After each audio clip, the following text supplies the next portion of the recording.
This is really quite bizarre because all it takes is a little bit of reading of history to find out that this just isn't true. There is no congenital historical enmity between the Arabs and the Jews. The Jews flourished in the Arab world at a time when they were being persecuted throughout all of Europe.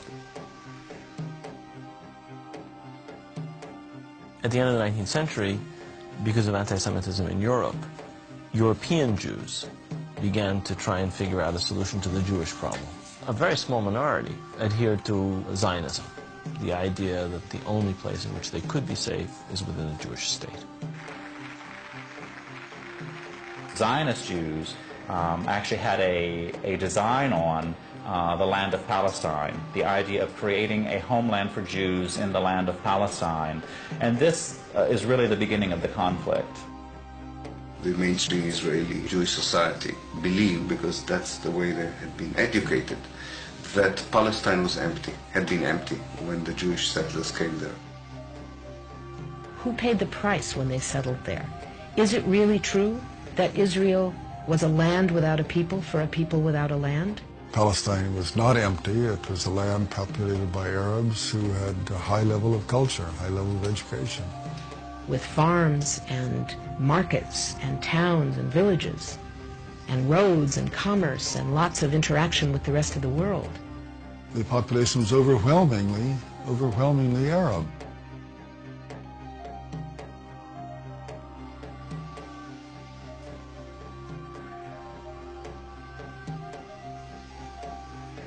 Jewish immigration increased under British rule following World War I, when Britain implemented the Balfour Declaration, promising a Jewish homeland in Palestine.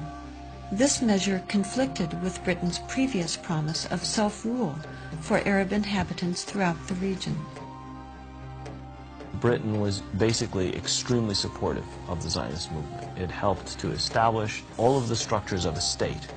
At the same time, the Arabs of Palestine were denied the right of self-determination.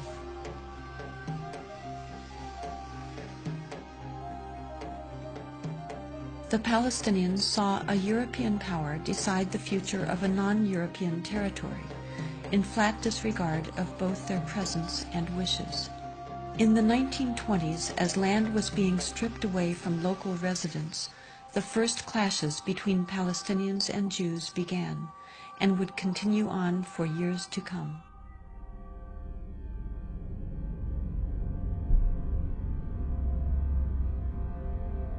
Until the early 1930s, the Jewish population of Palestine remained under 17%.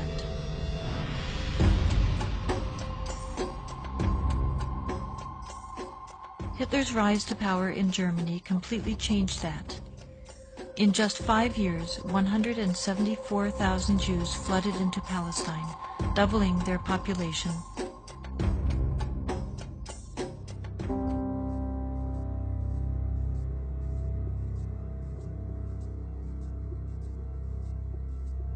As the world attempted to make amends for the horrors of Nazi genocidal policies, efforts to make Palestine a Jewish homeland increased. The Palestinians, they were not the Nazis. They were not responsible for the Holocaust. But they were the ones who paid the price. In 1947, with the conflict spiraling out of control, Britain decided to turn the problem of Palestine over to the United Nations. The UN, under pressure, proposed to divide the land into two states, an Arab state and a Jewish state. Arabs were to be given 43% of the land, despite the fact that they made up more than 2/3 of the population and owned over 92% of the land. Jews were to be given 56%, although they comprised only 1/3 of the population and owned less than 8% of the total area. Nevertheless, they were given not only most of the land, they were given the most fertile land. Zionist leaders took advantage of their superior military preparation and immediately began occupying major Arab cities in Palestine.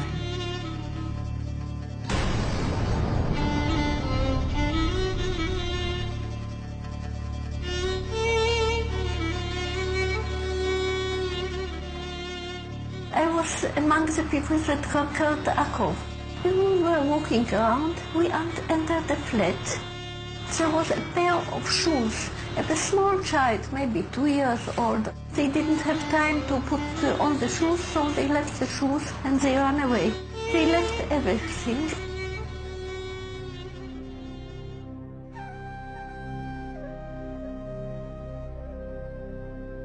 We found out that there was a systematic expulsion of Palestinians, and there was, as I said, there was an ethnic cleansing operation taking place. The most infamous campaign was the massacre at the village of Deir Yassin, where over 100 men, women, and children were systematically murdered. هذا البيت ما كان متخبين فيه أنا وولادي وأخويا موسى. ما كليت أنا معي أخوي موسى مشان كان نتونس بألق فيه هذا البيت. أجي قالوا لما كنا بالبيت كنا مش كسر خبطنا الكنبلة وجينا صورت أنا وبنتي الصواب تمسح أولادي. وكان بعد ما راحت المراكز الحالة كانت تكسر الباب عليهم وطلعونا. بدهم يقتلوا أخوي موسى ضربوا فيه على وجهه اللي يقتلوه. وتناولت 250 ليرة من عدة.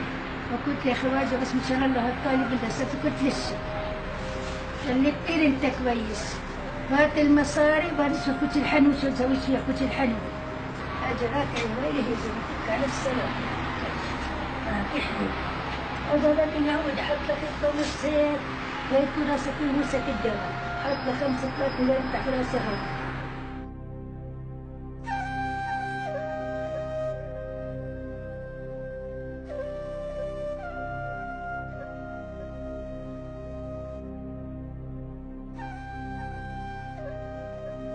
The ruthlessness of the attack on Deir Yassin drove fear and panic into the Palestinian population and led to the flight of unarmed civilians from their homes all over the country.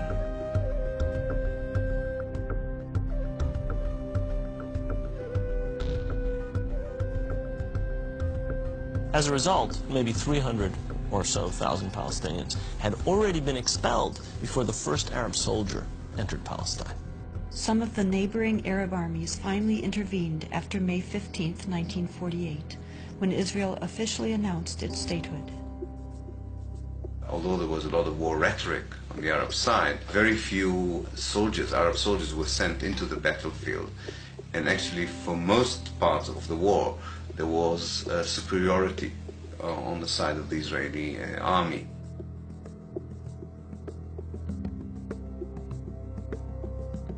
The Israeli army cleansed much of the territory and took over a large part of the designated Palestinian state.